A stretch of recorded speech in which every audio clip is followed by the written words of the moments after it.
રાજકોટમાં વધારે ફેટનું દૂધ પીવાના શોખીનો સાવધાન થઈ જજો. તમે ખરીદેલા વધારે ફેટના દૂધમાં વેજીટેબલ ઓઇલ હોઈ શકે છે. દૂધની કિંમત અને ફેટ વધારવા વેજીટેબલ તેલનો ઉપયોગ કરાય છે. મવડી બાયપાસ પાસેની રાધેકૃષ્ણ ડેરીના દૂધના નમૂના ફેલ થયા છે. તો રાધેકૃષ્ણ ડેરીના દૂધના રિપોર્ટમાં ભેળસેળ થયાના મોટા ખુલાસા થયા. વિશ્વસનીય ડેરીઓમાંથી જ દૂધ લેવાનો આગ્રહ રાખવાની આરોગ્ય વિભાગે સલાહ આપી છે.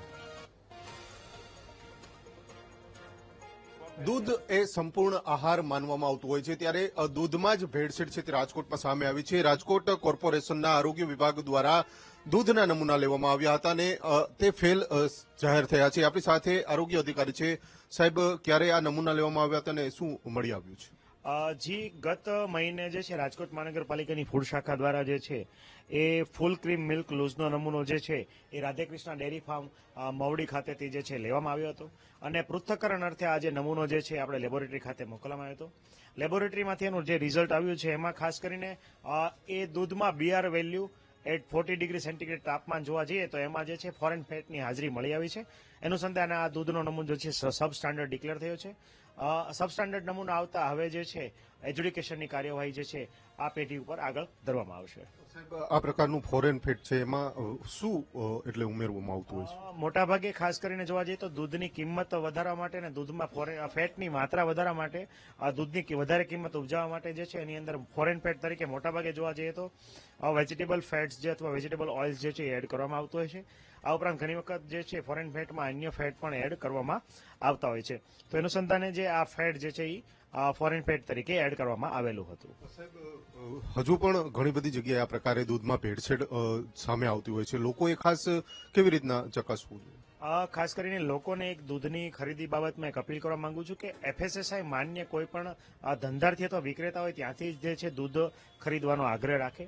આ ઉપરાંત ખાસ કરીને દૂધનો કલર, દૂધની સુગંધ, દૂધની જે ઘનતા, જે એની જાડાઈપણું જે છે દૂધનું વગેરે બાબતો અને દૂધને ટચ કરવાથી પણ સામાન્યતઃ ગૃહિણીઓને ખ્યાલ આવી જતો હોય છે. આ ઉપરાંત સામાન્યતઃ જોવા જઈએ તો દૂધની સુગંધમાં ફેરફાર જણાય, દૂધમાંથી અન્ય પ્રોડક્ટ બનાવો ત્યારે દૂધ તરત ખરાબ થઈ જવું વગેરે બાબતો જો જણાય. આ ઉપરાંત ઘણી વખત જે છે ખાસ કરીને ઇમલ્સિફાયર એડ કરેલા અથવા કોઈ ડિટર્જન્ટ એડ કરેલું દૂધ હોય તો એમાં ખાસ કરીને ફ્રોધ એટલે કે જે ફીણ વધુ પડતા વળવા વગેરે બાબતો જણાય. તો આ બધી બાબતો જે છે તો તમારા દૂધ ઉત્પાદક અથવા વિક્રેતાને ત્યાંથી દૂધ ના ખરીદતા તમારે ધંધાથી બદલવા જોઈએ અને એની ફરિયાદ આરએમસીની અમારી જે એપ્લિકેશન જે છે ત્યાં કરવી જોઈએ.